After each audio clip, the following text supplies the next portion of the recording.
Magandang araw mga kapantasya. May nais akong i-share matagal na panahon ko na itong tinatago bago pa malaman ng aking kambal na itago na lamang natin sa pangalang Fiang. Kambal ko siya at mahal na mahal ko. Di pa kami nag-away ng ganito.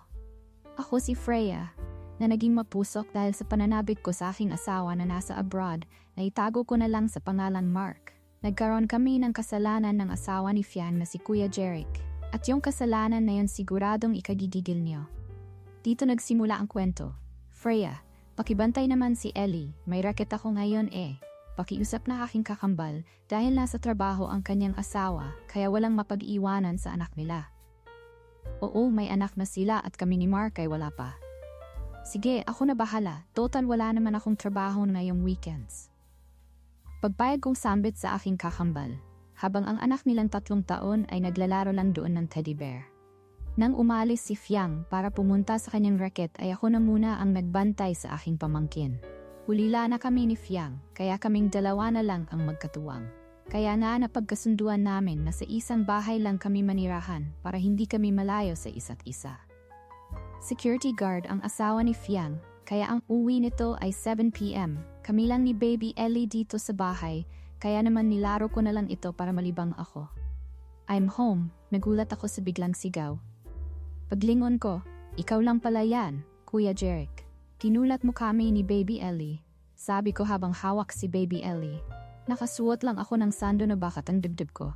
Di ko kasi alam na mapapaaga ang uwi ni Kuya Jeric, hindi tuloy ako nakapagpalit. Napansin ko ang bigla ang pagtahimik ng paligid, nilingon ko siya, nakatitig siya sa akin. Kuya, okay ka lang? Pitik ko sa harapan niya. Hindi niya rin napansin ang pagtayo ko at paglapit ko sa harapan niya habang hawak ko si Baby Ellie. Ang sarap! Bigla niyang sambit. Anong masarap? Nagtatakang tanong ko sa kanya. Madalas talaga siya nakatitig sa akin. Hindi ko lang binibigyan o nilalagyan ng mali siya naisip ko kasi baka normal na sa kanya yon. Pinatulog ko na si Baby Ellie at inilapag sa kama at pagkatapos nun ay nahiga na muna ako sa kama ni Fiang dahil sa dala ng pagod sa pag-aalaga. Nagising ako sa kamay na nakayakap sa aking baywang. Pagdilat ko si Kuya Jeric. Kaya napabangon ako bigla. Humiga ka lang, antok na salita nito. Pero hindi ako sumunod, tumayo na ako at agad akong umalis papunta sa kwarto ko. Naisip ko rin kasi na baka may iba ng kahantungan ang actions na yon. Ayoko makasira ng pamilya lalo na at sa kambal ko pa. Nung gabing iyon tumawag, ang aking asawa na si Mark. Magka-video call kami na halos 2 hours lang dahil umaga doon sa Dubai nung mga oras na yun. Alas 2 na ng umaga nang umuwi si Fiang, nakita ko siyang pumasok sa kwarto nila ni Kuya Jeric. Naririnig ko pa silang nag-aaway, kaya naman pumasok na ako sa kwarto ko. Nagising ako sa malakas na sigaw galing sa sala. Naririnig ko ang boses ni Fiang. Kailangan ko itong racket na ito kasi marami tayong gastusin, sigaw ni Fiang. Paano naman ako? Napababayaan mo na ako, kami ni Baby Ellie. Sagot na sigaw naman ni Kuya Jeric. Lumabas ako para uminom ng tubig at agad naman silang tumigil sa pag-aaway. Nilingon lang ako ni ate bago ito tuluyang umalis. Napaupo na lang si Kuya sa upuan sa tabi ng lamesa. Okay ka lang Kuya? Mahinahon kong tanong sa kanya. Nagulat ako sa pagtayo niya at biglang paglapit sa akin at sorry. Hinalikan niya ako at hindi ako nakakibo dahil sa pagkabigla. Kaya nang akmang aalis siya, ay pinigilan ko siya.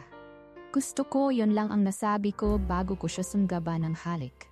Habang magkadikit ang aming katawan ay nilakbay namin ang daan papunta sa aking kwarto at doon nangyari ang hindi dapat sana nangyari. Pero anong magagawa ko siya na ang mismong lumapit sa akin at matagal ko naman na gustong subukan ang ipinagbabawal na relasyon. Paano pag nalaman ng kambal mo ang nangyari sa atin? Tanong niya pagkatapos naming gawin ang pagniniig. Hindi niya malalaman kaya manahimik ka. Yun lang ang sinabi ko bago lumabas ng kwarto. Nakapagbihis na kasi ako, pero kahit naging masaya ako sa ginawa namin, ay naisip ko pa rin na hindi ito tama. Nagpaalipin ako sa aking nararamdaman at sa tawag ng laman. Alam kong mali, pero exciting palang gawin ang mali para akong nasa alapaap. Alam ko magagalit sila sa amin pag nalaman ang nangyari sa aming dalawa ni Kuya Jeric. 2 tao ang masasaktan namin, kaya naman kailangan naming mag-ingat. Palaging umaalis si Fiang at ako ang madalas na nasa bahay kasama ang kanyang anak at asawa. Minsan pa na, habang kumakain kaming tatlo ng sabay, ang kanang kamay ko ay hawak ang kubyertos. Samantalang ang kaliwa kong kamay ay nasa ilalim ng lamesa at dahan-dahang iginagapang sa hita ni Kuya Jeric, papasok sa kanyang pants at halata sa mukha niya ang pagpipigil. Katabi ko siya at nasa tapat namin si Fiang, habang nasa kanyang hita si Ellie. Nang mahulog ang kubyertos ni Fiang ay mabilis kong inalis ang aking kamay sa pants ni Kuya Jeric. Freya, mag-out of town kami ng mga ka-workmate ko. 3 araw lang kami doon, ikaw muna bahala kay Ellie at dito sa bahay, ha? Sambit ni Fiang. No problem, ako na ang bahala kay Ellie, nakandising pagpayag ko, pati sa asawa mo. Ako na rin ang bahala sa kanya. Gusto ko sana yan idagdag na sabihin, pero syempre, hindi ko yon gagawin. Pagkaalis ni Fiang dala ang kanyang bagahe. Hinatid siya ni Kuya Jeric. Kailangan ko pa bang magguya? May nangyari na sa amin. Naligo na ako habang tulog si Ellie. Nagbabad ako ng matagal kasi mainit. Lumabas akong nakatuwalya dahil nasa kwarto ko ang damit ko at doon kasi ako madalas magbihis. Huli ka! Biglang sambit ni Kuya Jeric at hinapit niya ako sa aking baywang na labis kong ikinagulat kaya napahiyaw ako. Gusto mo pang umisa uli? Mapang-asar na sabi ko. Hinilapit niya ang kanyang bibig sa aking tainga at may ibinulong gusto ko pa, magaling ka sa kama. Bulong niya na talagang nakapagpatayo ng aking balahibo.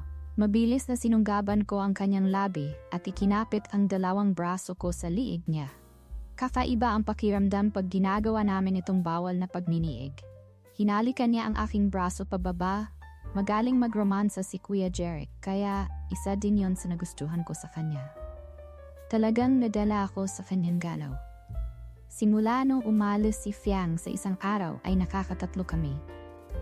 Hindi siya pumapasok sa trabaho. Sinusulit namin ang 3 araw na kaming 2 lang ang magkasama sa kama. Sinubukan namin sa lamesa at sa lababo. Halos lahat ng sulok ng bahay ay minarkahan naming 2. Sa totoo lang nakukonsensya ko, palaging tumatawag si Mark sa akin. Pero hindi ko na siya sinasagot at pag nasasagot ko sinasabi kong busy ako. Marami na akong dahilan sa kanya. Sa ikalawang araw na pag-alis ni Fiang, habang nagluluto ako ng aming ulam, bigla akong niyakap sa likod ni Kuya Jeric at iniharap ako sa kanya. Para si Irin ng halik. Ipinasok niya ang kanyang 2 kamay sa loob ng aking damit at hinahagod ang aking likod dahan-dahan papunta sa aking puwetan. Hilig niya kasi yun na pisil-pisilin. Habang hinahalikan niya pa rin ako pababa sa liig ko patungo sa aking dibdib. Napapaliyad ako at gusto ko nang gawin namin ang suktulan. Walang hiya ayo! Napalingon kami sa sumigaw. Napahiwalay kami sa isa't isa na parang napaso. Nagulat ako na parang nablangko ang utak ko. Diyan, sambit ni Kuya Jeric. Nakita ko ang pagluha ni Fiang na guilty ako. Kaya pala parang hinihila na akong umuwi ng isip ko. Yung pala may ginagawa kayong kababuyan. Humihingal na sabi niya. Fiang, sorry. Yun lang ang aking nasabi bago tuluyan maiyak. Hindi ko sinasadya. Hindi mo sinasadya. Talaga. Parang sarap na sarap ka na. Sumisigaw sa galit na sambit ni Fiang. Pinagkatiwalaan kita, Freya, tapos kaganituhin niyo ako. Simula nang mangyari ang araw na nahuli kaming 2 ni Kuya Jeric na aking kakambal na magkadikit ang mga katawan ay umalis na siya sa bahay. Kasama si Ellie.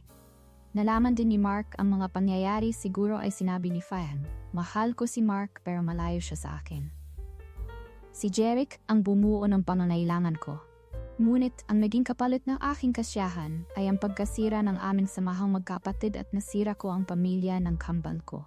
Mga kapantasya, hindi ko alam kung paano ang gagawin para mapatawad niya ako. Gusto kong maggabati kami, pero siya na mismo ang kusang lumayo sa akin at sa amin.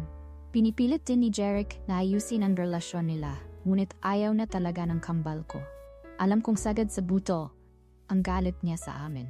Nakipaghiwalay na rin si Mark sa akin nang malaman niya ang ginawa kong panloloko sa kanya. Nawala na rin ako ng suporta galing sa kanya. Isang araw nakaramdam ako ng pagbaliktad ng aking sikmura at nang magduda ako sa aking sarili dahil 1 buwan na akong delayed. Nag-pregnancy test ako at laking gulat ko na lang na makita ko ang 2 linya. Positive, buntis ako at si Jeric ang ama ng dinadala ko. Nang malaman ni Jeric na buntis ako, ay hindi niya ako pinabayaan at naisipan namin na magsama na dahil kami naman ang gumawa nito. Sana ay mapatawad na kami ni Mark at Fiang sa aming nagawang kasalanan. Yun lamang po ang aking hiling. Alam kong marami sa inyo ang magagalit at isusumpa ko, pero tao lang din po ako nagkakamali at nagsisisi.